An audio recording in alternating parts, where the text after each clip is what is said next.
Buenísimo, Quali Tonali. Bueno, pues vayamos adelante y hoy estamos conmemorando el Día de la Mujer y pues vamos a dejar que una mujer nos hable de qué es eso de STAR. Y entonces vamos a pedirle que en primer lugar nos platique, Pau Zamora, ¿qué encontraste con eso de STAR? ¿De qué se trata este acrónimo? ¿Qué pasa? Bueno, STAR, como lo vimos en algunos, bueno, en la clase previa, donde nos solicitaste esto, vamos a ver diferentes guías bueno, para tanto como para revistas como autores para escritos. Entonces, el que nos tocó a nosotros, se llama Standards of Reporting of Diagnostic Accuracy. Entonces va dirigida a editores de revistas y autores de artículos, como se los comentaba, y su principal objetivo es valorar los sesgos potenciales de un estudio, lo que nos da validez interna, y la generalización o aplicabilidad de los resultados, lo que nos da la validez externa. Buenísimo. Sí, sí, sí, sí. ¿Quién más de tu equipo sigue? ¿Quién sigue de tu equipo? Estos somos los integrantes del equipo. Y entonces, ¿quién sigue entonces? ¿Tú sigues o Pues no sé quién más quiera. Pau, Pano? ¿Quién? No sé si ya se conectaron también. Sí, ya están aquí conectados. Ok. No sé si Fabi quiere seguir. Fabi, ¿quieres seguirle o le sigue Como me digan. Síguele tú en lo que Fabi se conecta. Entonces, se utiliza para valorar la precisión diagnóstica, para discernir la capacidad de una prueba, para diferenciar entre los pacientes que tienen la enfermedad y los que no la tienen. Esto lo voy a explicar muchísimo mejor con un chart flow o un diagrama de flujo que viene un poquito más adelante. Es Buenísimo. una herramienta que se utiliza de forma prospectiva para realizar un diseño adecuado de un estudio. Por lo tanto, interesa a los investigadores en la fase de diseño de estudio y también a los editores. Perdón, no Ok. tenía micrófono. Hola a todos. Buenos días. Hola, Fabi. Sí, entonces estábamos viendo STAR. Entonces, ya vimos los principios que son igual que los principios de Strobe y los principios de Consort, ¿no? Y entonces, ¿qué fue lo que a ti en estas dos partes, en esta parte que es el saque de la iniciativa STAR te dejó? O sea, esta circunstancia del diagnóstico, de por qué hablar de la precisión diagnóstica y no hablar en un modo dicotómico, maniqueísta, se hace el diagnóstico así o así, sino que tendríamos que tener esta capacidad de discernir la capacidad de la prueba. No sé si me doy a entender con la pregunta. Fab. Sí, perdón, sí, por supuesto, es una herramienta muy útil porque definitivamente cuando esto se propuso a raíz de que se empezaron a analizar diversos estudios en múltiples revistas y estudios de pronóstico, de evaluación de pruebas diagnósticas, y se encontró que la metodología para poder determinar muchas veces no era fiable o la información que daba el autor no era completa, ¿no? Entonces, primero se reunieron en 2003, me parece que no, sí, en 2003, y posteriormente tienen una actualización en el 2015 sobre todos estos situaciones o más bien información que se le debería de solicitar de elementos nuevos que se debería de solicitar en estos tipos de estudios, ¿no? También este tipo de escalas, ¿cómo se le pueden llamar? De guías. Listado, de guías, ¿sí? También pueden ser utilizados no necesariamente para todos los tipos de estudio, ¿no? Sino hay algunos que se utilizan únicamente en la metodología y otros que se utilizan ya a la hora de estar aportando los resultados. Ok, y entonces lo que yo te quería decir es que esto a mí me gusta platicar de STAR porque ayuda a pensar en un proyecto de prueba diagnóstica, ¿no? Entonces ayuda a darle seguimiento a un proyecto de prueba diagnóstica, es decir, qué es lo que le voy a pedir. Entonces, Pau, ¿qué te parece si sigues con la presentación? Nos habíamos quedado en la diapositiva anterior. Sí, justo. Ajá. Entonces, ¿le seguimos? Ajá. Entonces, bueno, ¿qué es lo que nos propone STAR? Es un listado de verificación, como bien ya lo decías, como Consort y como otros que vamos a ir revisando, de un flujograma de reclutamiento de pacientes. Esto se refiere al ingreso de pacientes al estudio o en la etapa de protocolo. y recoge con especial detalle las especificaciones de procedimientos del test índice o en un estudio, es decir, test de diferencia, o sea, cuando estamos comparando la referencia con el gold estándar, Sí. de aspectos éticos, técnicos y procedimentales, como cuando se tomaron las pruebas, que esto pues, verifica la calidad de la maniobra, experiencia de los operadores, umbrales diagnósticos y el enmascaramiento en cuanto se llama bueno, aquí estaríamos hablando de ensayos clínicos y del cegamiento. Además de los apartados de introducción, metodología, resultados y discusión. O sea, ya lo vamos a ver un poquito más adelante, es una lista que está muy bien, digamos, diferenciada entre cada uno de los aspectos que tiene el protocolo y ya cuando se presentan los resultados, como bien lo decía Fabi. Gracias. Tere, antes de ir al flujograma de los pacientes, a mí me parece muy interesante cómo se ponen una serie de especificaciones que tienen que venir desde la introducción y la metodología. Y lo digo porque muchas ocasiones, cuando están escribiendo las introducciones, son introducciones como que muy generales, muy hacia la enfermedad y no guiadas hacia el diseño metodológico. ¿Tú qué piensas al respecto? Sí, en la introducción, ¿se refiere a la introducción? Me refiero, ¿has visto estas tesis de residentes con introducciones que no guían? O sea, son más bien como tratados, tratados de diabetes mellitus o tratados de estomatología y no van dirigidos hacia la metodología. Y entonces START permite abrir los ojos y guiarte hacia allá. Eso es a lo que me refiero. No sé si has visto eso o si en tu experiencia has visto esta clase de introducciones raras o de introducciones que parecen más bien libro.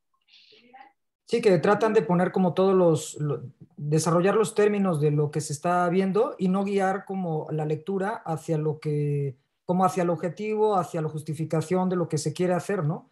Nada más son como apartados de, ¿qué es la diabetes? Pues es tal y se desarrollan tal y no está guiando al lector o hacer una crítica, ¿no? De que en otros estudios se ha visto que ha pasado esto y por eso, o sea, ir guiando un poco la lectura hacia lo que queremos hacer, a la metodología y a la justificación, ¿no? Un poquito. Claro. Entonces aquí lo que puede ser que hayamos aprendido es, el mensaje es que la introducción de un trabajo no se trata de vomitar términos, ni de solamente poner la diabetes mellitus es no sé qué, es decir, son definiciones, sino hablar cómo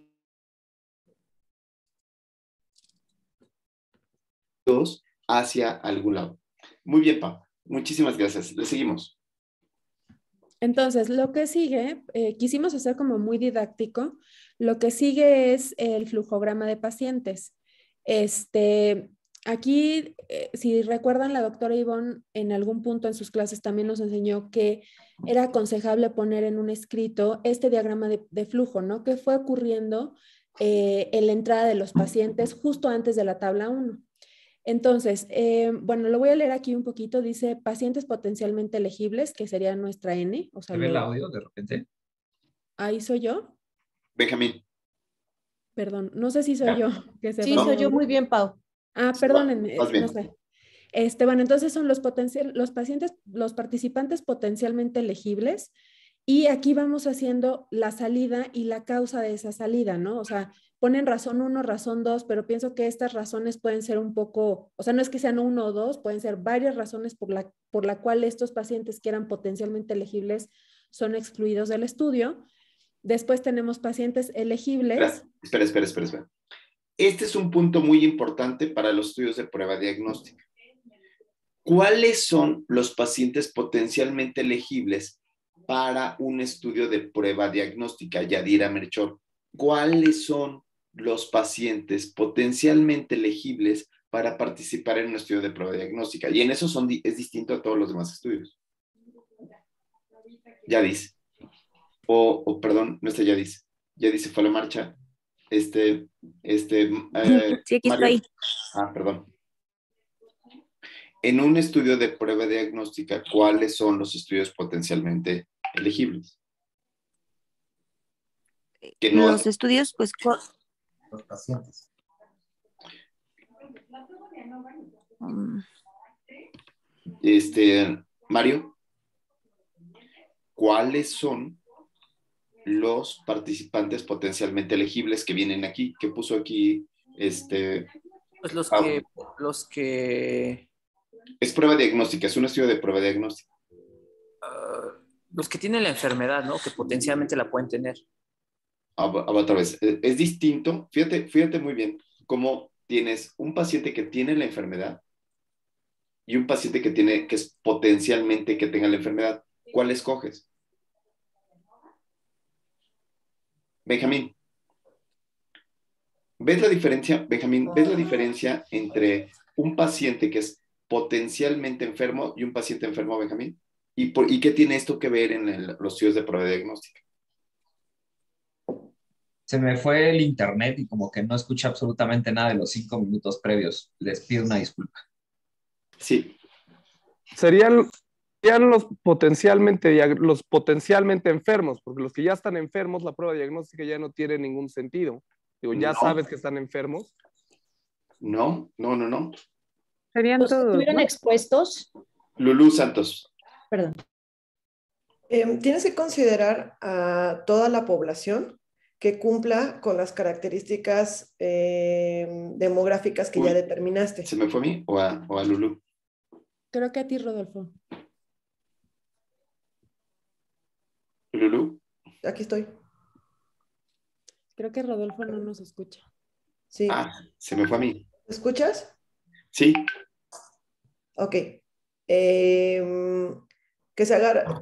Tomas a toda la población que cumpla con tus criterios diagnósticos, no importando si tiene o no la enfermedad, sino que cumpla con las características demográficas.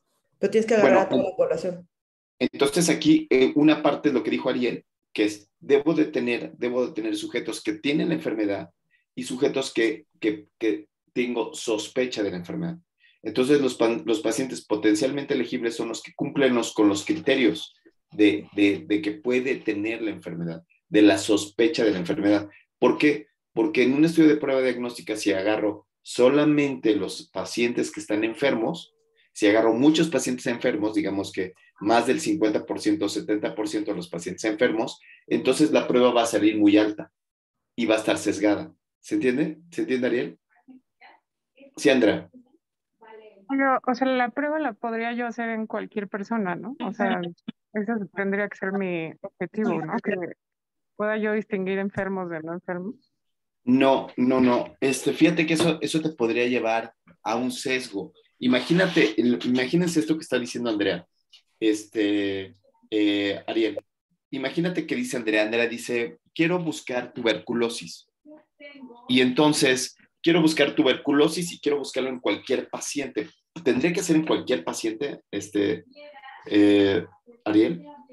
Pues lo que pasa es que en cualquier paciente no vas a encontrarlo. Deben ser en pacientes susceptibles, porque si no, nunca vas a encontrar la enfermedad. Muy bien, ¿qué sesgo es ese? ¿Cuál es el sesgo? ¿Qué selección? Ariel. ¿Es un sesgo de selección? Susceptibilidad. La susceptibilidad diagnóstica, claro. Susceptibilidad diagnóstica o de ensamble inadecuado. Yo creo que ahí lo que estamos viendo en este momento es cómo hago el ensamble de un estudio de prueba diagnóstica, Andrés. Entonces, en este momento yo tendría que sospechar que un paciente tiene tuberculosis. Entonces, los criterios potenciales son pacientes que tengan tos de larga evolución, ¿no? Que tengan algunas características y que ese es el pensamiento que me lleva, no a todos los pacientes. Lulú Santos. No sé si a lo que se refiere, Andrea, es a que tengan que tener una prueba con una adecuada especificidad, de manera que aunque la apliques y no tenga tuberculosis, no tenga tuberculosis. A esto tal vez se refiere. No sé si era eso, Andrea, lo que tú te hacías referencia, o tú dijiste, Sí, o sea, sensibilidad. No te que era todos. No, o sea, como sensibilidad y especificidad, ¿no? Porque si escojo solo a la gente susceptible, puedo cambiar esa sensibilidad. No, creo que todavía estamos en este aspecto. Sí tienen que tener cierta susceptibilidad. Sí tienen que tener cierta susceptibilidad. No se la podemos aplicar a todos porque no da, porque no nos va a dar muchos falsos, va a ser un poco difícil. Si quieren, después platicamos al respecto. Pero a lo que quiero decirte aquí, Andrea, es quiénes son los pacientes potencialmente elegibles y en un estudio de prueba diagnóstica. En un estudio de prueba diagnóstica, los pacientes potencialmente elegibles son los que tienen todo el espectro de la enfermedad. Todo el espectro de la enfermedad. ¿Qué significa esto del espectro de la enfermedad, Benjamín? Nada más un comentario, como que un poco difiero de esto, porque por ejemplo, cuando hicieron las pruebas diagnósticas de VIH, o sea, la sensibilidad y la especificidad no cambia con respecto a la prevalencia de la enfermedad en la población. Sí. Lo que cambia es el valor predictivo positivo, que eso sí es dependiente de la prevalencia de la enfermedad. Sí. Sí, muy bien. Es la misma tabla de 2x2. En una misma tabla de 2x2 se calcula sensibilidad, especificidad, que eso es lo que no cambia, pero en una misma tabla el médico va a dar su pronóstico a partir de los valores predictivos positivos y negativos. Lo que nosotros queremos hacer a la hora de diseñar un estudio es intentar diseñar el estudio que tenga la menos cantidad de sesgos. Y entonces para eso se busca algo que se llama espectro de la enfermedad en una prueba diagnóstica. ¿Qué es esto de espectro de la enfermedad? Y tiene que ver con el potencialmente elegible. ¿Qué es el espectro de la enfermedad, Luluzán? El espectro de la enfermedad es en aquel momento en que el paciente presenta alguna característica de la enfermedad y que la está manifestando. Más o menos, Ariel. En un tiempo. Más o menos, Ariel. No, yo lo que iba a decir es, no sé si es un mejor ejemplo, o no mejor, pero un ejemplo más claro a lo mejor de lo que estás diciendo es, si en una prueba buscáramos embarazo y lo buscamos en toda la población, pues no va a tener mucho sentido. Si lo delimitamos a mujeres, pues tiene más sentido, pero mujeres en edad fértil que no tienen menopausia, pues mucho más sentido. Entonces no podemos aplicar la prueba a todos porque no nos va a servir a menos que sea un grupo preseleccionado que puede tener la... Excelente, excelente, porque además de todo, es una prueba que es algo que va a aplicar un médico. Y entonces un médico, a partir de que entra a su consultorio, ya va haciendo diagnóstico, ¿sí? Sí, a partir de que entra un paciente ya va haciendo diagnóstico, ya estás diciendo cuál es la probabilidad que tenga. Y entonces vas a tener una duda mayor o menor. Ejemplo, en el ejemplo que dice Ariel, si yo se lo quisiera hacer a todos, una prueba de embarazo para ver cómo le va a todos, y no escogiera mujeres, entonces caería en problemas como decir que va a haber errores en un hombre y decir que hay hombres embarazados. Entonces, esto que acaba de decir es totalmente cierto. Y el aspecto de la enfermedad, lo único que menciona es que tengo que tener a mujeres en edad reproductiva que vayan desde la que tiene un franco embarazo hasta la que no se le nota absolutamente nada. Y puedo hacer la diferencia. Gracias, muy bien. ¿Sí? Entonces, esta parte de los potencialmente elegibles tiene que hablar del espectro de la enfermedad. Perfecto, Pau. Seguimos. Espectro de la enfermedad. Entonces, continuando con el flowchart, creo que quería seguir Fabi. Fabi, venga. Por ahí. A ver, bueno, aquí lo que hacen es dividir sobre la prueba, ¿no? El resultado de la prueba negativa en relación al si hubo o no referencia del estándar, ¿no? Estándar de tratamiento. Qué pacientes sí tuvieron referencia y qué pacientes no tuvieron referencia al estándar de diagnóstico. Si la prueba fue positiva, nuevamente también divide si los pacientes tuvieron referencia al estándar, razón 1 y razón 2, y cuando no tenemos un resultado de prueba que concluya, ¿no? Y generalmente se refiere a pacientes que no tienen una referencia estándar de la prueba diagnóstica. Después de esto, se hace en relación a la prueba diagnóstica de referencia, los resultados, y entonces tenemos los diagnósticos finales. Pero antes de eso, cuando tú dices cuántos pacientes sí tienen la referencia y cuántos pacientes no tienen la referencia, ¿a qué sesgo estás haciendo? O sea, ¿qué es lo que estás diciendo? ¿Qué sesgo pudiera estar ahí involucrado? Pudiera ser el sesgo de ensamble inadecuado. Ensamble inadecuado, no. Ensamble inadecuado habíamos dicho No, que era el de arriba, el del espectro de la enfermedad. Lo que no ves. Aquí, Y de aquí selección, ¿no? de selección. ¿Quién dijo selección? Yadira. Yadira. ¿Por qué de selección? Cuéntanos.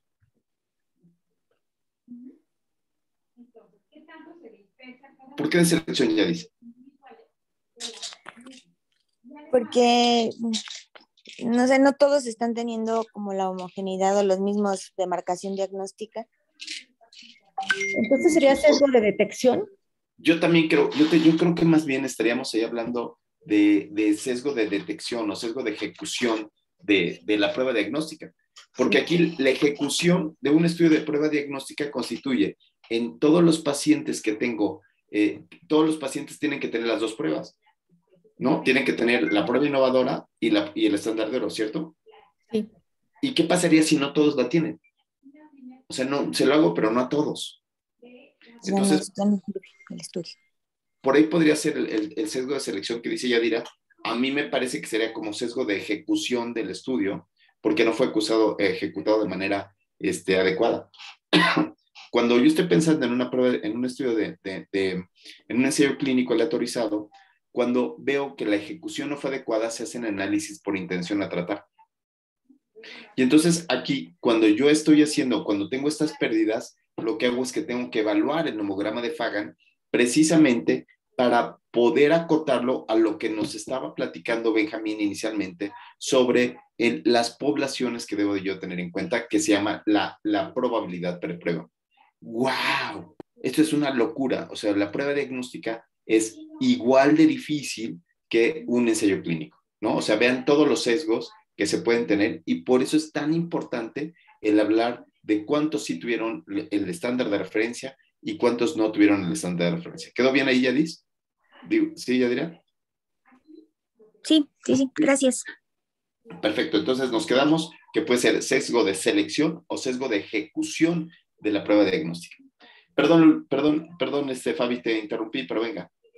Digo, y ya para finalizar, bueno, en cuanto al resultado de la prueba diagnóstica, continúa sobre el mismo flujograma y divide si la condición está presente o está ausente o está inconcluso, pero sobre cada, ¿cómo podemos decir?, brazo del flujograma, en donde si fue una prueba negativa, una prueba positiva o una prueba inconclusa. Perfecto. ¿Por qué crees que sea esto tan importante en poner el diagnóstico final en cada uno de los lugares, estimada Andrea Holguín? Y entonces, ahorita, Benjamín, ¿nos podrías repetir lo que nos dijiste inicialmente con la prueba de VIH?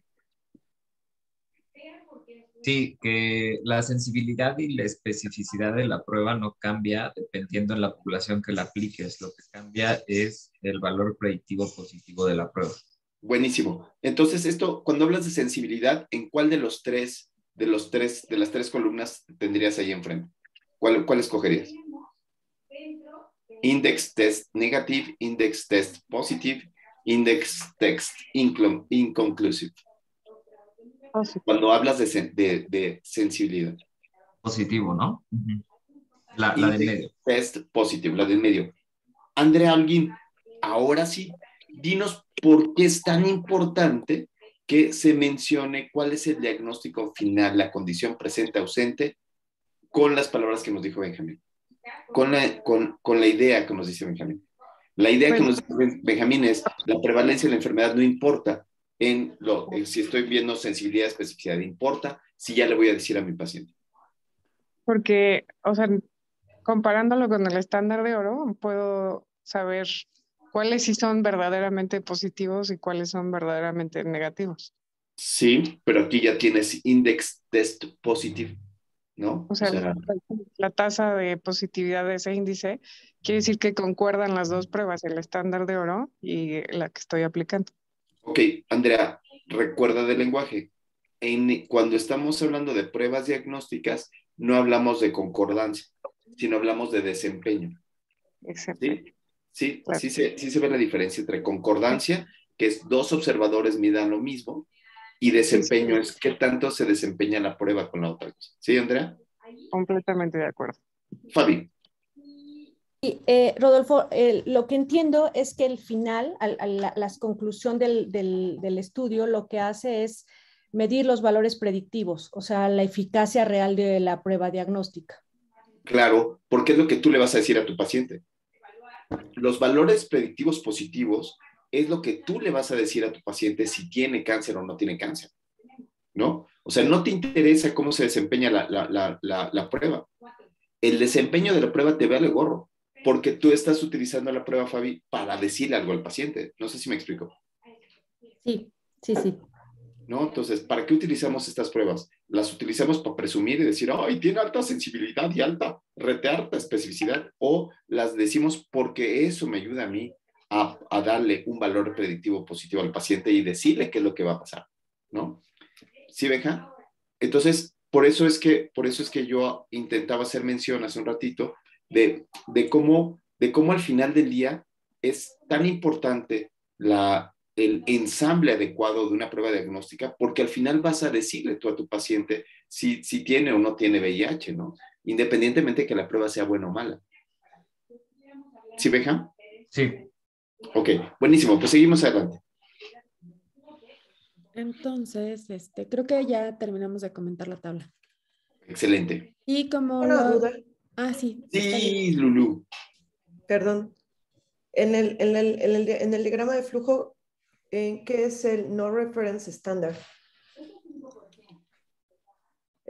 Abajo, cuando la vas llenando, y arriba dice no reference standard. ¿Qué es eso? Sí. Venga, Fabi, ¿qué es eso? Se refiere a la prueba, a la gold standard o a la prueba de referencia que estás tomando en cuenta para comparación de tu nueva prueba o tu nuevo estudio. Es decir, ¿qué tan sesgado está? Así es. Pero, ¿cuál es la diferencia con la referencia estándar que viene abajo? Por eso, dice ahí, ¿cuántos pacientes de los que salieron positivos con la prueba no les pudiste hacer el estándar de referencia? Así es.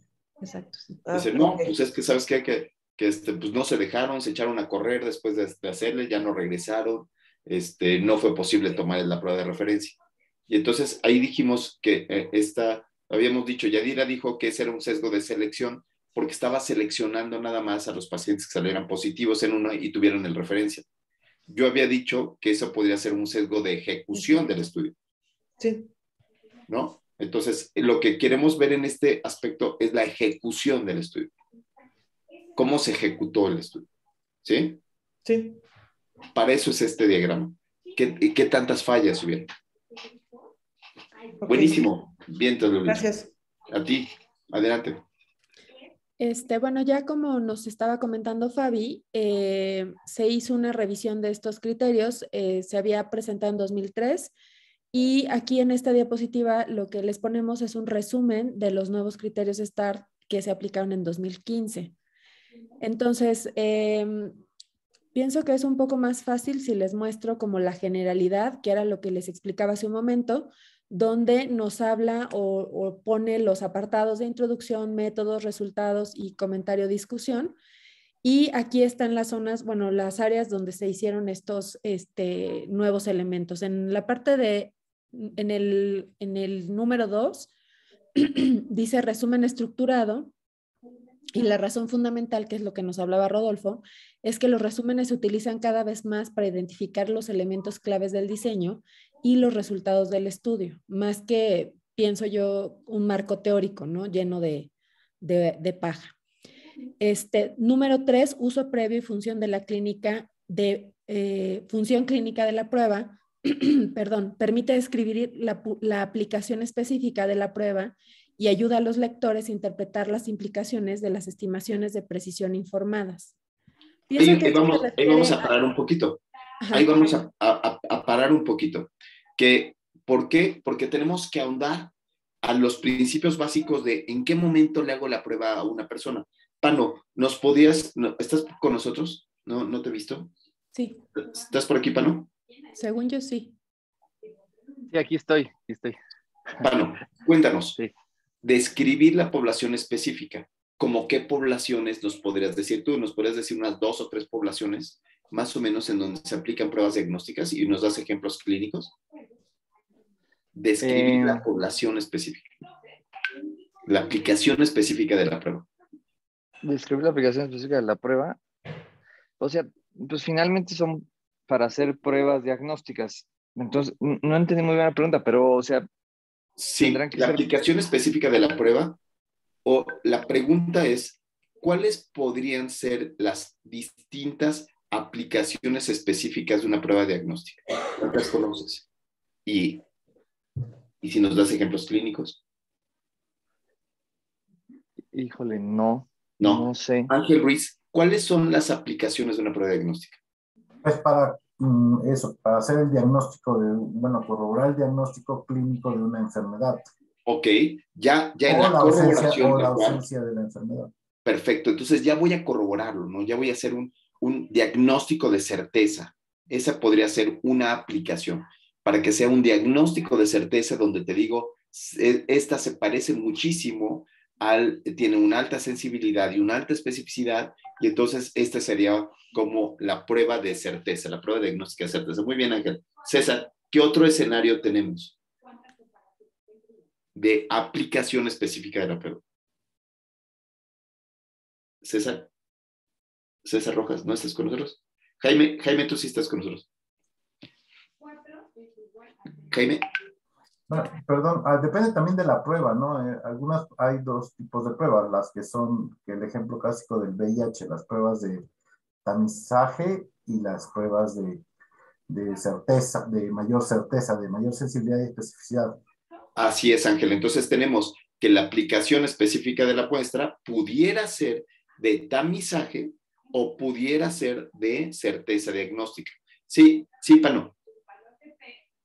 No, sí, justo iba a comentar eso, que se me ocurrió también que fuera de tamizaje. Y la otra que se me podría ocurrir nada más ahorita platicando es en una enfermedad que tenga diferentes espectros, como se platicaba, y que tuvieras un leve, moderado, severo o diferentes estadios y que también nos ayudara a clasificarla. A ayudar a clasificación, yo creo que sería como de certeza. Entonces aquí cuando decimos describir la aplicación específica de la prueba, tendría que ser para diagnóstico de certeza o para tamizaje, para poder hacerles otras pruebas. Entonces, esto es muy importante cuando yo digo para qué va a servir la prueba y cuáles son las estimaciones de precisión que yo requiero. Para las pruebas de tamizaje tendría que tener que sean altamente sensibles o podrían ser, o yo debería de poner, no sé, como en VIH, Benjamín, que sean muy específicas, decir cuáles no. ¿Qué pacientes no tienen? Para evitar que se difunda la enfermedad. Pero bueno, seguimos adelante, Pau. Muy bien. Bueno, eso se refiere al uso previsto y función clínica de la prueba. En el punto número 4 se refiere a la hipótesis del estudio. Notar una hipótesis de estudio específica puede invitar a una interpretación generosa de los resultados del estudio y dar un giro a las conclusiones. O sea, esta ambigüedad. ¡Qué belleza! ¡Qué belleza! Este es el clásico que sale a pescar, ¿no? Ajá, sí. Que hace una prueba de diagnóstico y dices, pues a ver, ¿para qué sirve, no? Y no dijo previamente cómo la quería.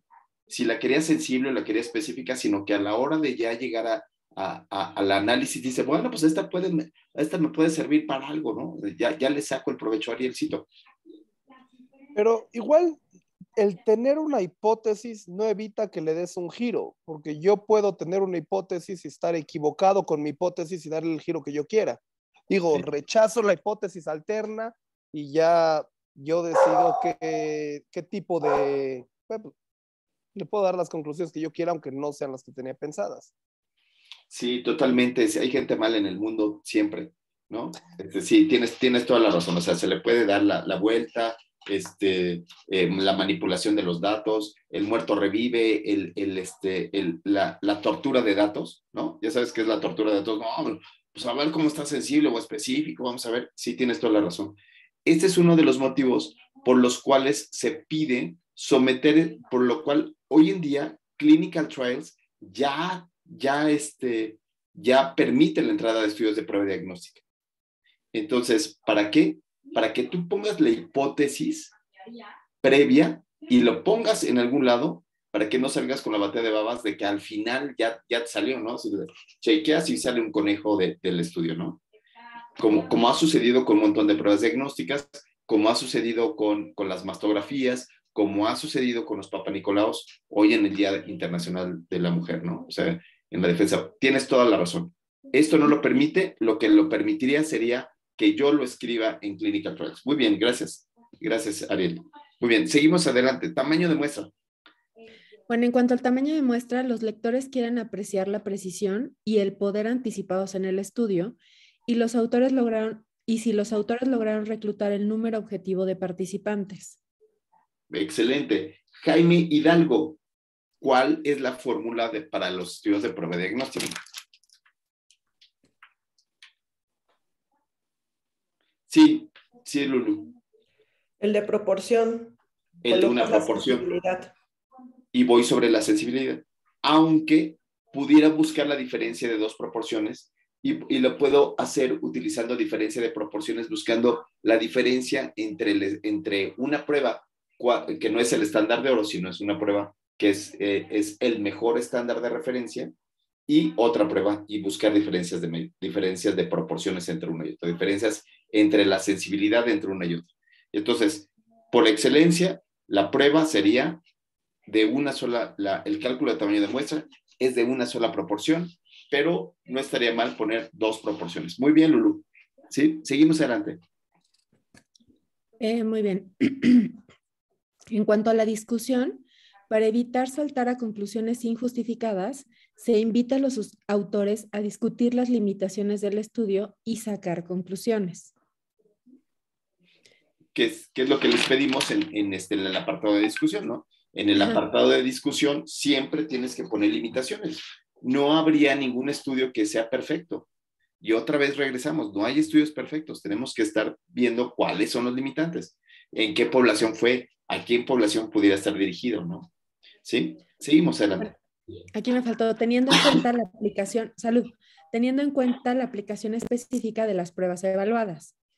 Después hace una referencia al registro. Los estudios prospectivos de precisión de las pruebas son ensayos y como tales pueden registrarse en los registros de ensayos clínicos como Clinical Trials antes de su inicio, lo que facilita la identificación de su existencia y evita la notificación selectiva.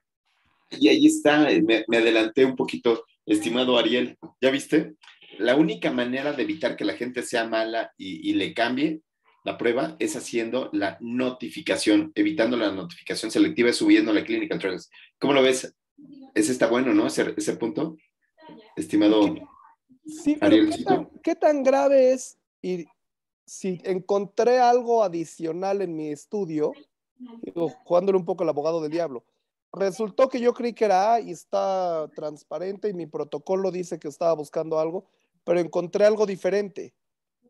A lo mejor no voy a tener los recursos de hacer otro protocolo para hacer otro proyecto. O sea, no sé qué tan terrible. Entiendo cuando es que muchas veces esto se tiende para manipular, para hacer que la prueba sirva cuando no sirve. Esto todo lo entiendo y está mal.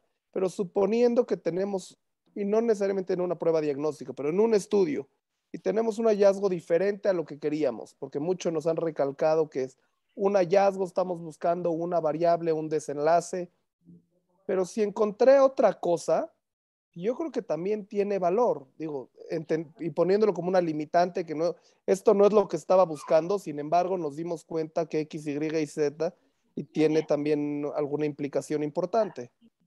Sí, sí, antes de darle la palabra a Lu, sí, claro, pero el artículo tendría que decir, no sirve para lo que yo estaba buscando, y eso es lo más importante, o sea, no funcionó como prueba de tamizaje para virus de la hepatitis, para virus del papiloma humano. Y imagínate que el artículo original del virus del papiloma humano, que es el Papa Nicolau, imagínate que hubiera dicho no sirve. Lo que sucedió fue que le hizo jiribilla y dijo, bueno, no sirve para detectar, pero pudiera ser efectivo para detectar qué pacientes no tienen nada. No fue diseñado para eso. ¿Y sabes lo que sucedió? Lo que sucedió en el mundo es que el Papa Nicolau lo siguen utilizando. Cuando debieron de haber hecho un estudio realizado para eso con diferente población. Ese es el asunto. El asunto es que el diseño que yo haga para un proyecto va a ser para contestar una pregunta. Y los desenlaces secundarios o lo que vas encontrando son hallazgos que van a tener que ser corroborados con otros estudios. ¿Sí? Ese es el punto. No decir que no, o sea, que pudiera tener otras opciones. Eso va en discusión. Pero hubiera sido increíble que hubieran dicho que el Papa Nicolau no sirve de nada. Y no le habrían hecho no se habrían hecho tantos estudios a las mujeres. Se les habrían hecho conos en caso de que hubiera esa oportunidad y no Papa Nicolau. Sí, Lulu. En el registro de las pruebas diagnósticas en clinical trials, ¿tendría que ser un ensayo clínico o podría ser una corte? Una corte, ¿sí? ¿No te has metido? ¿No has sometido tu estudio a clinical trials? No, pero justo estoy en el momento que lo puedo hacer. Sí, tienes que ir a pedirle la clave a tu hospital y lo subes. Y pueden ser cortes, pueden ser incluso estudios transversales. ¿Sí? ¿La clave es la del comité de ética? El comité de ética te da la clave, sí. Ok. Sí. Gracias. ¿De qué? Ay, no, seguimos adelante con el protocolo. Solamente Pau está hablando, pero bueno, está bien. Terminamos, Pau. No, puede ser Pano, Fabi, Excelia. No sé quién quiere seguir. Síguele. Acabas y después ya le hicimos a Pano. El protocolo de estudio completo, con más información sobre los métodos de estudio predefinidos, puede estar disponible en otro lugar para permitir una evaluación crítica más detallada. Buenísimo. Buenísimo. Esto lo que habla es la necesidad de que en las revistas también se escriban los protocolos, ¿no? O sea, estos protocolos pueden estar escritos de manera previa y hacer referencia a cómo fueron hechos para después publicarlos. ¿Por qué? Porque no alcanzan los estudios, ¿no? Seguimos. Recursos de fondos, conciencia de los efectos potencialmente comprometedores de los conflictos de intereses entre las obligaciones de los investigadores de cumplir con los principios científicos y éticos y otros objetivos como los financieros. Los estudios de precisión de las pruebas no son una excepción. Jaime Hidalgo, ¿qué piensas al respecto? Jaime, sí, ya le pregunté 3 veces a Jaime, no está. Marquito. No, sí, Jaime, ¿estás? Jaime. Sí, como que me vaya un poco el internet. Ok, cuéntanos, ¿qué piensas de esto? ¿Puedes poner ejemplos? Tú eres ginecólogo. ¿Cuántas cosas hay relacionadas a los conflictos de interés? ¿Es importante, no es importante?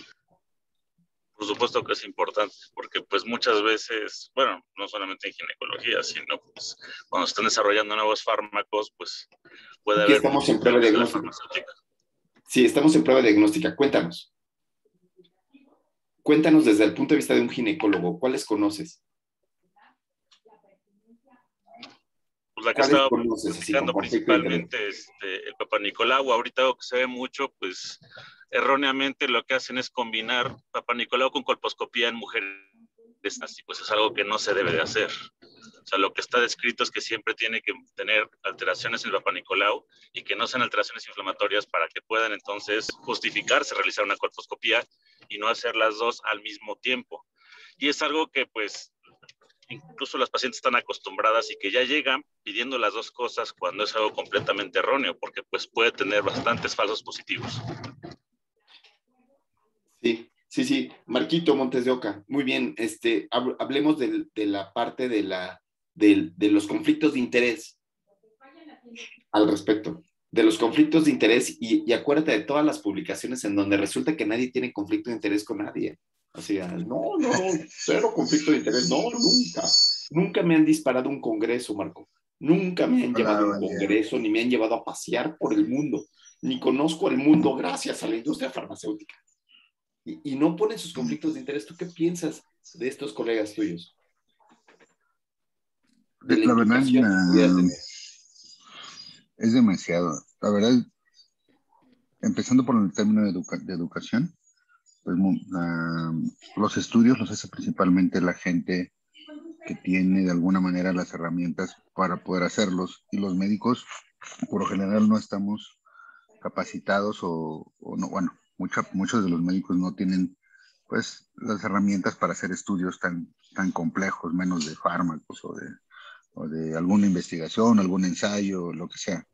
Y de ahí, pues, la industria farmacéutica, pues, se toma mucho de hacer estudios en base a esto que estamos viendo, ¿no? Es algo triste ver cómo todos en algún momento hemos hecho esto, ¿no? De dar algún fármaco o medicamento en base a estudios, y la mayoría de los estudios no vemos de dónde se hicieron o cómo se hicieron o qué industria farmacéutica está dentro, y los tomamos como dogmas, ¿no? Como algo que se tiene que hacer. Y lo peor de todo es que, bueno, a veces sí nos damos cuenta, pero muchas de las veces no nos damos cuenta que fue así, y eso está muy triste. Sí. Entonces, esto tiene que estar aclarado en la parte de recursos y fondos. Debe de ser lo más claro posible de dónde vino el dinero, quiénes son y cómo pudiera permear. No está mal que te paguen por hacer las cosas. Lo que está mal es no decirlo, ¿no? Eso es lo que está mal. ¿Sí? Seguimos adelante. ¿Cuál es la diapositiva que sigue? Pano, ¿puedes? ¿Con la diapo que sigue? Sí, ya, son 2 diapositivas más. Este es básicamente como un resumen de todos los del checklist que contiene el START, que pues son varios y están divididos en como si fuera una parte, o sea, de cómo se debe de redactar el protocolo, ¿no? Entonces viene la parte, te da recomendaciones de cómo venir el título y el resumen, la parte de la introducción, los métodos, eventualmente los resultados, la discusión, y entonces en cada apartado te va diciendo exactamente qué es lo que debería de mencionar el estudio y literalmente corroborar que exista, ¿no? En algún punto, si no existe, pues también mencionar cuando lo estamos revisando si no existe o si es incierto porque no lo aclara de forma escrita ahí durante el estudio del protocolo. Entonces, son un montón de checklists, no sé si quieren que veamos de uno por uno, pero son básicamente lo que hemos visto que debe contener un estudio, y los que mencionó ahorita Paus fueron más bien los que se agregaron después que valían la pena. O sea, esto nuevo, eso fue lo más nuevo. Este es como con lo que nació el START, y luego ya Pau mencionó las cosas nuevas que se han agregado.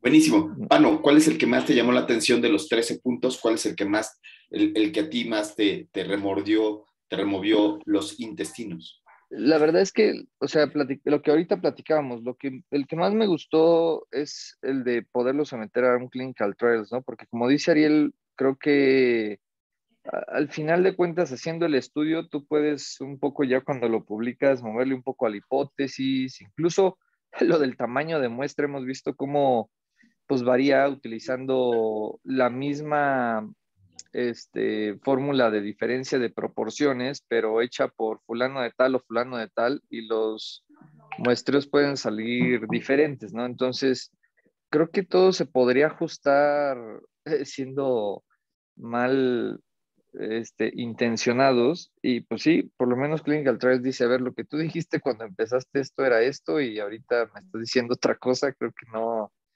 estás tratando de publicar lo que encontraste, o sea, lo que al final te dio. Entonces, creo que es de lo más interesante. Todo lo demás es cosas que ya hemos visto sobre la introducción, los métodos, el muestreo, recolección de datos, la población a la que va dirigida, el tipo de pruebas, la sensibilidad, el poder. Pues eso en realidad ya creo que a todos nos suena bastante. Muy bien, entonces sí, la tortura de datos es algo muy común y es algo que casi le enseñamos a nuestros residentes, ¿eh?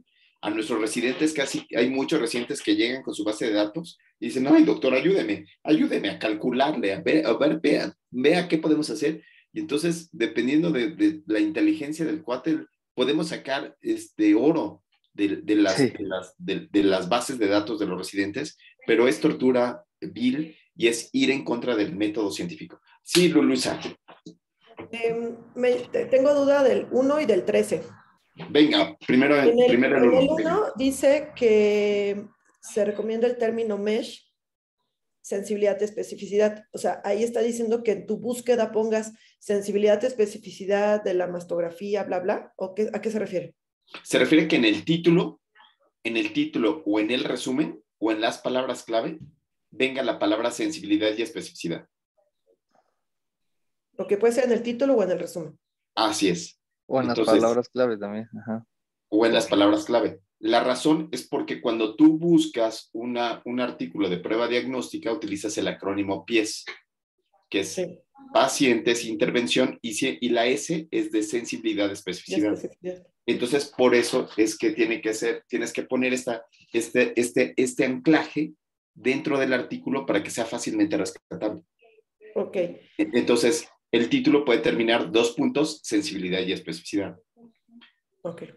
Y entonces, yo les digo, desempeño diagnóstico, porque a mí me gusta la palabra performance, desempeño diagnóstico, pero aquí te proponen precisión diagnóstica. No puede ser cualquiera de las dos palabras, precisión o performance, la que tú quieres. Aquí ellos proponen precisión, ¿sí? Ok. Y después en el número 13. Ajá, dice, describe los métodos para calcular la reproducibilidad de la prueba, si se realizaron. Ah, eso se lo sabe Andrea. Andrea, ¿te acuerdas qué fue lo que dijiste hace rato? Sí, que lo comparo, o sea, mi resultado lo comparo con el estándar de oro. No, eso es sensibilidad, especificidad. Aquí lo que dice es calcular la reproducibilidad de la prueba para evaluar la fiabilidad. Eso sí la hago varias veces, ¿no? Esa es la concordancia. Entonces yo tengo que evaluar la concordancia interobservador y eso lo hago utilizando la capa interobservador para ver qué tan reproducible es. ¿Sí? Y eso lo dijo Andrea. Andrea dijo, hay que evaluar la concordancia que hay hace ratito. ¿Sí? Entonces, concordancia se utiliza solamente para la reproducibilidad de la prueba y sensibilidad, especificidad se utiliza para ver la precisión diagnóstica. Rodolfo, reproducibilidad también habla de la validez externa, ¿no? Si un estudio es reproducible, ¿le da validez externa si no la pierde? Sí, también muy bien, pero la validez externa solamente la pueden dar, como su nombre lo indica, otros estudios, ¿no? No lo puedo dar yo. Claro. ¿Sí? Quiero entender cómo calculo la reproducibilidad. Calculas con una capa interobservador. A eso le llaman concordancia. Ok, esa es la reproducibilidad. La capa, ajá. Entonces pones a 2 observadores. Eso es clásico en los estudios de imagen, que pones, pones 3 placas.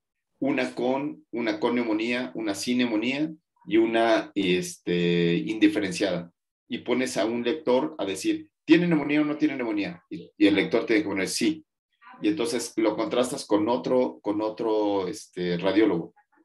Y después lo contrastas con otro radiólogo. Y después se los quitas y vuelven a contrastarse para que sean contra ellos mismos. Eso es capa entre y interobservador. Sí, Fabi. ¿La concordancia está en relación a la calidad de la prueba diagnóstica? La concordancia la tienes que garantizar para decir que la prueba diagnóstica es fiable. Ok. Es la fiabilidad de la prueba diagnóstica. Ok. ¿Sí? O sea, porque si es una prueba que solamente, yo me acuerdo que cuando estaba rotando en el INER, ¿no? Cuando era estudiante decían, en manos de un buen radiólogo, la placa de tórax es una gran prueba diagnóstica, pero tienes que ser muy inteligente para poder verla. Y entonces lo que dices es, chale, si requieres una inteligencia superior y solamente algunos lo pueden ver, ¿no? O sea, solamente algunos pueden ver esto. Híjole, pues entonces la prueba diagnóstica no es tan buena, porque requiere unas habilidades extras. No sé si se entiende esto, Ángel, que sucede también mucho en psiquiatría, ¿no? O sea, no todos son capaces de, no, la prueba para ver espectro autista es muy buena cuando el aplicador es bueno, ¿no? Entonces, ¿qué significa que sea bueno, no? ¿Qué significa que esté estandarizado? Lo mejor es luego la variabilidad, o sea, intraobservador también, ¿no? Que les pones, pasa con los patólogos, les pones un caso un poco complicado de biopsias que son QC y luego les pones de varias otras cosas y luego les pones otra vez esa misma laminilla que ya les habías puesto y ya dicen que no es QC o que es otra cosa. Y entonces, o sea, Exacto. si entre diferentes patólogos es complicado en el mismo patólogo y que no sea el mismo resultado, lo hace muy poco reproducible. por eso es tan importante que los métodos estadísticos también se evalúa la fiabilidad del estudio. Sí. ¿No? Que Lulu, sucede mucho con los BIRATs, ¿no? O Sí, sea, aquí suceden 2 puntos. Uno es de que, como lo dijimos al principio de la clase, ¿a qué población le voy a aplicar esa prueba? O sea, si la aplicas en general o sin saber ningún dato clínico del paciente, pues puedes decir que tiene neumonía o que no la tiene, o que es el pezón lo que estás viendo y no es un nódulo. O sea, puede pasar todas esas cosas. claro, claro. Ese es un punto muy, muy claro en por qué por ejemplo, para nosotros como pediatras, las placas de tórax para diagnosticar neumonía no sirven. Para nadie sirve la placa de tórax para neumonía. ¿No? Entonces, bueno, para nadie, qué bueno. Ya me siento incluido en el mundo, ¿no? Pero para que vean qué era lo que se hacía antes, ¿no? ¿Quién no tomó, Dave, a poco tú no tomaste cuando eras estudiantito placas de tórax y allí alucinaban y veían así? No, mira, aquí se ve un infiltrado. No, Caro, no, mira, aquí se ven las astas, ¿no? Sí, Mario. Sí, bueno, yo siempre he llamado ese tipo de medicina romántica porque depende mucho pues bueno, dicho, dándole algún valor a la gente que tiene más tiempo que uno en el medio, experiencia, ¿no? Pero bueno, finalmente, pues eso pues es como muchos estudios de imagen que son operador dependiente, como los ultrasonidos o las mastografías, que no es lo mismo que lo interprete un radiólogo, que lo interprete en 3, o sea, la verdad es que las placas, pero el problema es que, bueno, tú trabajas en IMSS, yo también trabajo en otra institución pública, es lo que hay. O sea, no les hacen tomografías a todos los pacientes que piensan neumonía, ¿no? O sea, que sería lo idóneo. No se lo hacen porque no hay. Sí. Pero tiene que ver esto con el conocimiento científico. Aquí estamos hablando del conocimiento científico, Dave, y de cuáles son los pasos para realizarlo. Entonces, si vas a hacer lo que quieres para hacer diagnóstico, bueno, pues sí, al final de cuentas, pues es la decisión, es la vida diaria, ¿no? Ahí no tengo nada que decir. Aquí lo que hablamos es de la parte científica de... Sí, y creo que, bueno, lo que nos referíamos, por ejemplo, era el momento histórico, porque antes o hace varios años, pues el uso de radiografías era lo que se utilizaba, pero se ha visto, o de acuerdo a ya el análisis y actual a la concordancia entre los estudios mejores para saber si realmente pues son reproducibles o es reproducible la interpretación de los mismos. Porque ahora pues ya hay métodos mucho más importantes con mayor sensibilidad, especificidad, pero también que tengan esa reproducibilidad o que puedan utilizarse para hacer la evaluación de cierta patología. Te va a sorprender cuando veas el artículo de la OMS que dice que no se utilizan placas de rayos X para neumonía. Y la sorpresa es que es de 1980, el artículo de la OMS, y llega COVID, ¿y qué crees? En COVID, para diagnosticar neumonía, ¿sabes qué pedimos? Radiografía. Placa de tórax. Tomografía.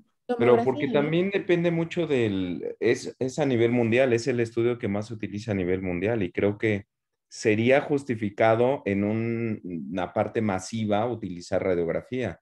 Creo que esa sería la justificación para usar radiografía en el Te voy a mundo. platicar algo que me decía mi mamá, que me dice mi mamá todavía, hasta el momento.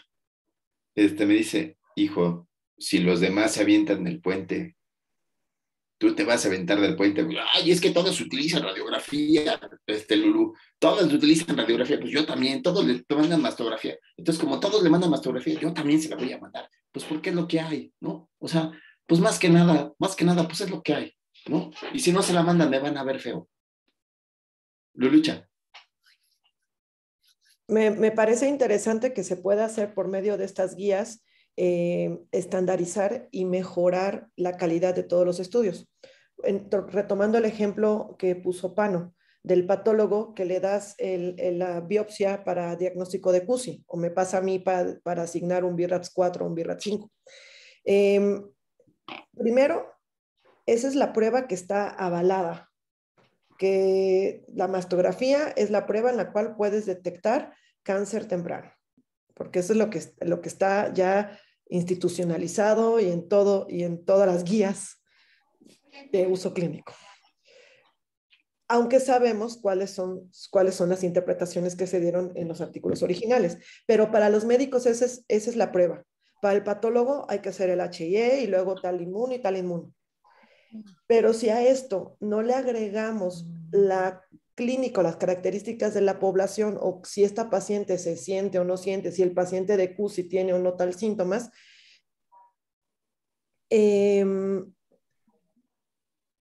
no puedes tener una precisión del 100%, o si la tienes, tendrías que ayudarte de algo más. Por eso es una prueba, es algo que te va a ayudar a tomar una decisión. Sí, claro. Sería famoso correlacionar con la clínica, ¿no? Por eso decíamos que había dos momentos. Es de risa. Es de risa. En Santa Fe se toman las tomografías de cuerpo completo para un paciente que llega por traumatismo craneoencefálico o de traumatismo, por traumatismo de todo. Le toman un ataque de cuerpo completo. Entonces, les dices, no tiene fractura. Y no tiene laceración hepática ni del vaso. Pero ya cuando la revisas intencionadamente te das cuenta que tiene un tumor en la suprarrenal. Pero en ese momento no lo vas a decir porque no lo estás buscando. Y no es porque tú como radiólogo no tengas la capacidad de diagnosticar el tumor de la suprarrenal. Pero en ese momento te dijeron que es un paciente que tuvo un accidente automovilístico. Y eso sucede todo el tiempo. Eso sucede todos los días, lamentablemente. Muy bien, muy bien. Pero bueno, ya estamos aquí. La última diapo. Esta es la segunda parte que lo amplía un poquitito. Sí. Pero creo que ya hicimos pienso yo que las anotaciones un poco más importantes. Sí. Aquí habla de participantes, resultados de pruebas, estimaciones y comentarios. A mí me gusta mucho esta de aquí, por ejemplo, cuando hablamos del intervalo de confianza de una prueba diagnóstica. Y entonces, si ya acabaron, ya acabó aquí la presentación. Creo que queda una diapositiva y esta la va a dar Fabi. Fabi.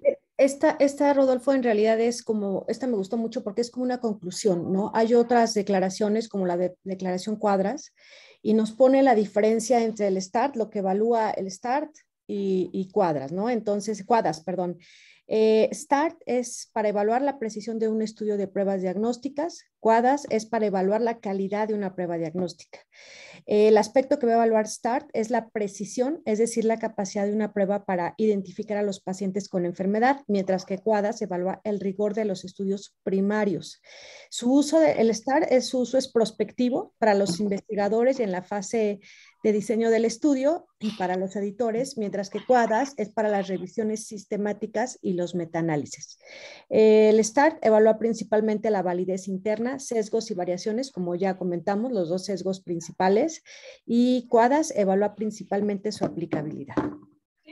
Oye, hoy aprendí algo nuevo. Yo no conocía el Cuadras. Lo voy a apuntar porque no lo conocía. Qué bien. Qué padre. Habrá que estudiar Cuadras. Cuadras 2, muy bien. Y START. Pues a mí START me gusta porque como yo soy más clínico, entonces busco más las pruebas que me ayuden en mi práctica clínica. Muy bien. Y entonces, antes de irnos, quiero hacerles un examen rapidísimo. Entonces, en este examen rapidísimo, querría ver más o menos si saben perfectamente bien qué es eso de sensibilidad, especificidad, valores predictivos positivos, valores predictivos negativos, y vamos a hablar sobre intervalos de confianza del 95.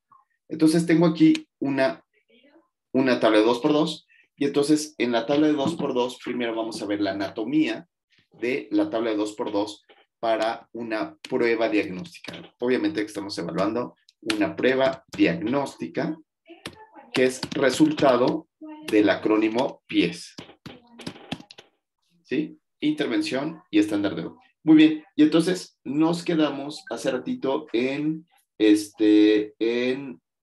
Alejandro Contreras de Ayar. Yurichi, ¿estás con nosotros todavía? Sí, doctor, aquí estoy. Sí, ¿qué va en las columnas, Yuri? ¿Qué va en las columnas de una tabla 2x2 de un estudio de prueba diagnóstica? ¿Qué va aquí arriba? Aquí en la parte superior derecha.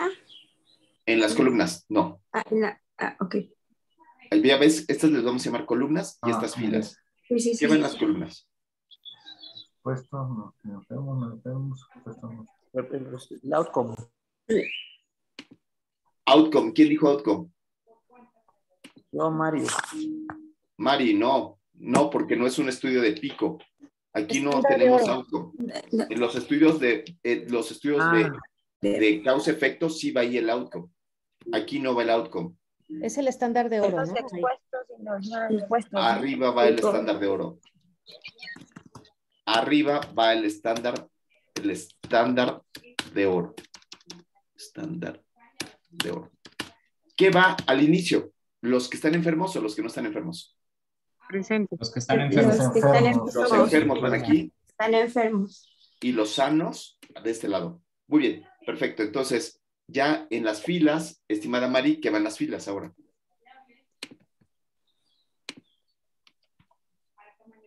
¿Qué van las filas, Tere? Los que están sanos y los que no. No. La enfermedad. El resultado de la prueba. La prueba a evaluar. Positivo y negativo. Porque si no, no los veo. ¿Qué va en las filas? Fácil, la prueba es positiva o negativa. El innovador. La prueba innovadora. Lo que estoy buscando va en las filas porque los que están enfermos y los que no están enfermos son estos de aquí arriba. Esto es lo que yo estoy probando. ¿Y qué va en la fila de arriba y qué va en la fila de abajo? Ya dirá. Mario. El positivo, o sea, el que salió positivo y abajo el negativo. Los negativos, perdón. Bravo. Muy bien.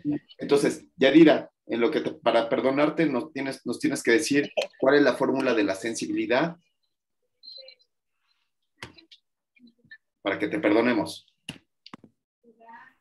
No. De sensibilidad, sí. Sensibilidad es A entre A más C. C, sí.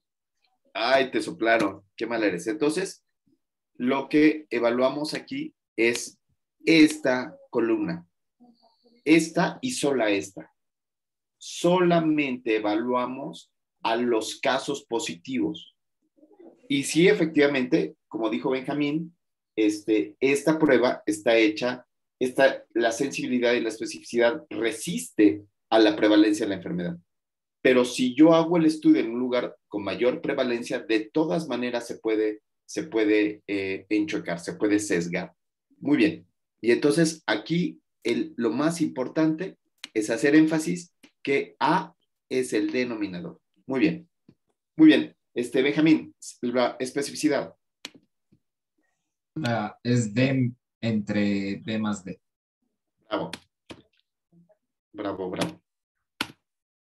Y entonces aquí lo que evaluamos es este grupo de acá. ¿No? Los que no tienen la enfermedad.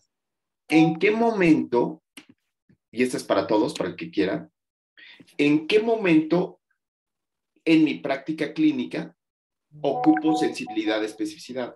¿En qué momento? ¿En qué momento de la consulta? La consulta tiene varios momentos, ¿no? Tiene el momento en donde llega el paciente, ¿no? Y yo tengo que generar una idea en mi cabeza y corroborar un diagnóstico. Y el segundo momento es cuando regresa el paciente y ya tengo el resultado del estudio, ¿cierto? ¿Se entienden estos dos momentos de la consulta, Lulu? Sí, en el momento, en el diagnóstico, en el momento de quieres aplicar una prueba diagnóstica. Entonces, ¿qué califica la sensibilidad y especificidad? A la prueba. A la prueba. No le voy a decir al paciente, el paciente no tiene por qué saber cómo se desempeña la prueba. ¿Sí? El paciente le vale gorro. ¿Qué es lo que quiere el paciente? Diagnóstico. Solamente saber si tiene o no tiene la ¿Qué enfermedad. pasa? ¿No? ¿Se entiende esto? Entonces, sensibilidad y especificidad sí nos sirve a nosotros para saber si le mando o una u otra, ¿no? O sea, ¿cuál podría tener el mejor desempeño? Elegir el mejor estudio. Elegir el mejor estudio. ¿Tú cómo elegirías un mejor estudio, David? considerando la sensibilidad, o sea, identificar a los verdaderos positivos. Entonces, David diría un estudio con alta sensibilidad.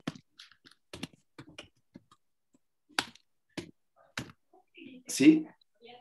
Y obviamente que una especificidad alta. ¿Qué sería esto? No, pucha, pues esto sería el cielo, ¿no?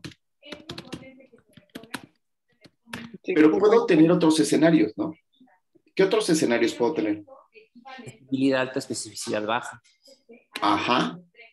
Y entonces una sensibilidad alta, pero sacrifico la especificidad. Y en este caso, ¿en qué caso lo ocuparía? Cuando quiero qué. Cuando quiero pruebas de tamizaje de la enfermedad. Exacto. Entonces las pruebas de tamizaje pueden sacrificar una u otra. ¿Sí? Pero estas pruebas con alta sensibilidad y alta especificidad, que casi siempre son pruebas que pueden ser más caras, ¿sí? Estas las dejo para, aquí le puse tamizaje, pero aquí le van a poner ustedes. Corroborar el diagnóstico.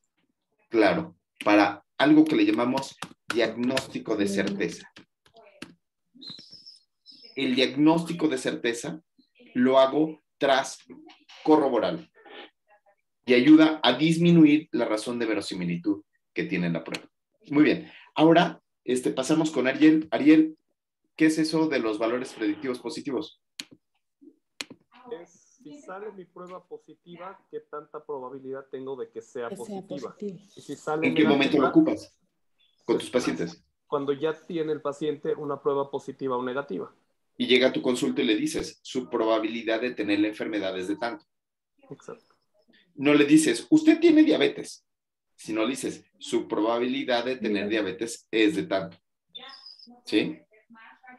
A menos que le hagas el estándar de oro, y el estándar de oro sería ya A más C, ¿no? Ok. Y entonces, ¿cuál sería la fórmula, Ariel, de los valores predictivos positivos? A entre A más B, el positivo, y el negativo D entre B más C. Buenísimo. Muy bien. Y ahora, híjole, pues es que, ¿sabes qué? Que yo ya me estoy volviendo, yo ya no sé ni qué, porque, ¿qué creen? Habíamos dicho que hay unas pruebas que son sensibles y otras que son, ¿habría algún punto de mejor, habría alguna ecuación que nos pudiera dar la mejor razón entre que sea sensible y específico? ¿A Lulu? Porque pues yo tendría que... ¿El hemograma de Fagan? El hemograma de Fagan, ¿no? ¿Certeza diagnóstica? No entendí la pregunta. Sí. Es el área bajo la curva, ¿no? Sí, aquí habíamos estado jugando entre sensibilidad, especificidad y tamizaje o diagnóstico de certeza, pero ¿habría alguna manera, algún numerito que nos pudiera ayudar a decir qué prueba es mejor una que otra? No sé si... ¿Tú crees que hay algún numerito así? ¿La I? La I, no, esa es la precisión de los metaanálisis. ¿No? Una que evalúe, ¿qué les parece si la sensibilidad, que haya un recuento entre la sensibilidad y la especificidad? Bueno, uno menos especificidad. ¿Qué fórmula es esta? ¿Cuál, Andreita? No estoy seguro. ¿No? ¿Es la razón de probabilidad, la likelihood ratio? Así es. Se llama la razón de la verdad. Razón de verosimilitud. ¿Y cuál sería la fórmula de la razón de verosimilitud?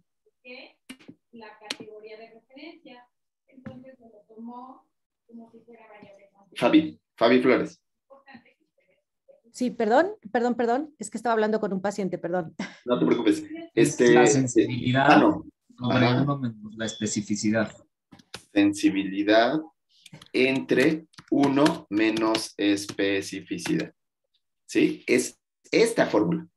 Sensibilidad entre 1 menos especificidad. Y con esto podemos hacer curva ROC. Esta es la fórmula de las curvas ROC. Y entonces, ¿cuál sería, así como tenemos en el OR y en el riesgo relativo, tenemos el 1, ¿cierto? Que representa la no asociación, ¿verdad? En esta ocasión, ¿cuál sería ese 1? ¿A qué hace referencia? Bueno, a que coincida la sensibilidad y la especificidad. ¿Cómo que? A que coincida la sensibilidad y la especificidad al 100%. No. Fíjate que este punto de la ignominia le han llamado, en inglés le llaman toy cost. Sí. Acá le traducimos como un volado. ¿Cómo que un volado? ¿Qué significaría que yo para ser diagnóstico tenga una certeza de un volado? Una razón de verosimilitud de un volado. ¿Qué significa esto? Que tienes 50%, ¿no? Claro. O sea, si yo llega alguien y yo le digo la probabilidad de que esté enfermo es del 50%, ¿qué le estoy diciendo? Que echarse un volado. No necesita tomarse una tomografía, ¿no? No necesita tomarse ningún otro estudio, ¿no, Lulu? Nada más, imagínate que tú tengas un radiólogo y le diga, ay, mire, le tengo un estudio más barato. En lugar de tomarle una placa de tórax o en lugar de tomarle una mastografía, mejor lo hacemos con la moneda. Y con eso vamos a tener un 50% de probabilidad de que yo le atine al diagnóstico. ¿Qué crees que te diría el paciente?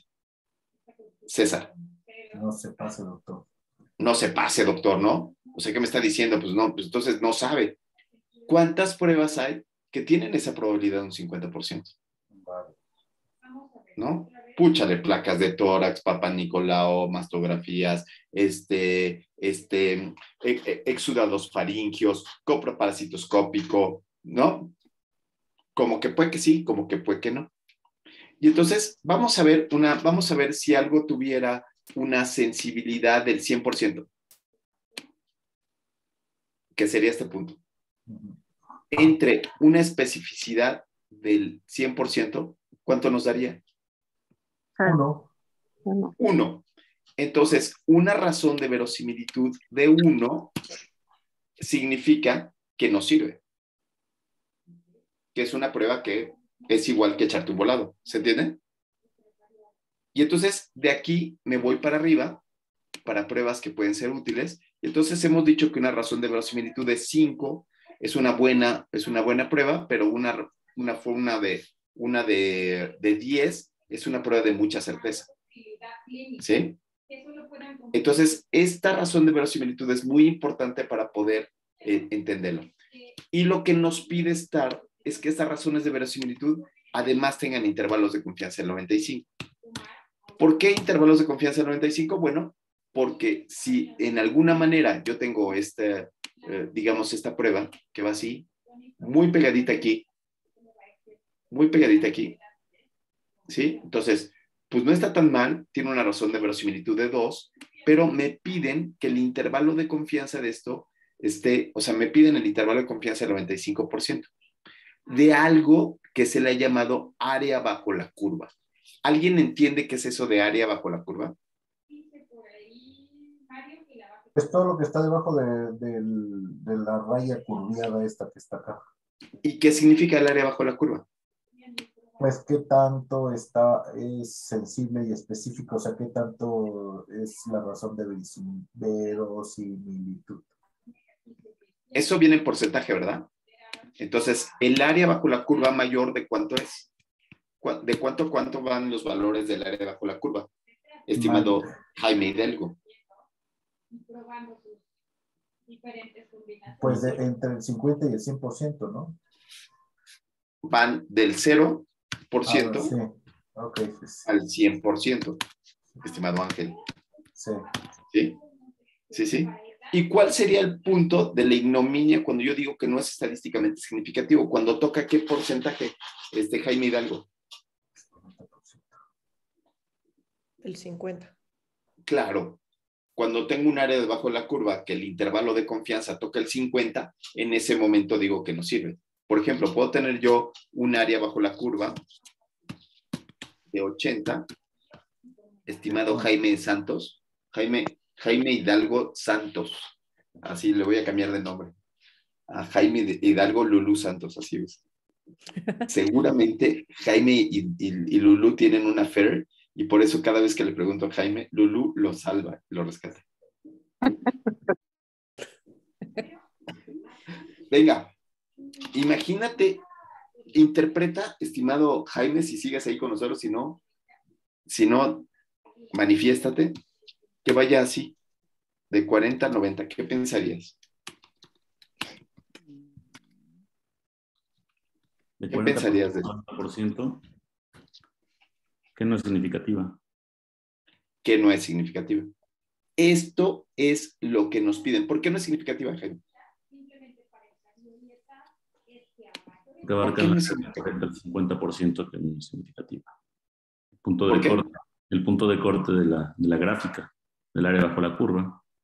Es el 50%. 50%. Y entonces, estas curvas se ven así. En la curva ROC, estas curvas se ven así. Van por aquí así, bajan, suben y vuelven a atravesar. ¿Sí? Entonces, esto es lo que nos piden, el intervalo de confianza. Muy bien. ¿Y qué es eso ahora? Ahora, ¿qué onda con el homograma de Fagan? Marquito Montes de Oca. ¿Qué es eso del... Ay, oh, no, oh, no. Se nos acaba de terminar el tiempo, maldita sea, ya que estábamos en el repaso. Bueno, muy bien, rápidamente, tenemos un minuto para decir qué aprendimos. Rápidamente, Ariel, ¿qué aprendiste hoy? Una sola cosa que hayas aprendido hoy.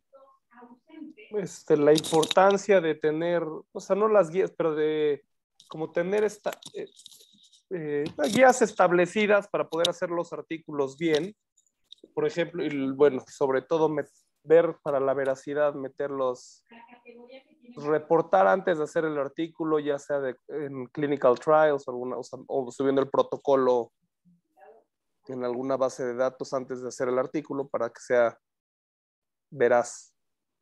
Es decir, en las pruebas diagnósticas también hay un proceso científico que requiere un protocolo, requiere el reporte en una base de datos antes de hacerlo. Muy bien, eso aprendimos. Muy bien, Ariel. ¿Quién más aprendió algo? ¿Cómo calcular sensibilidad, especificidad? Pano recordó cómo calcular sensibilidad y especificidad. Muy bien. ¿Quién más? Sesgos en las pruebas diagnósticas. Sesgos en la prueba diagnóstica. Las pruebas diagnósticas también pueden tener muchos sesgos si no se selecciona bien a la población. Muy bien. Sí, muy bien. ¿Qué más aprendimos?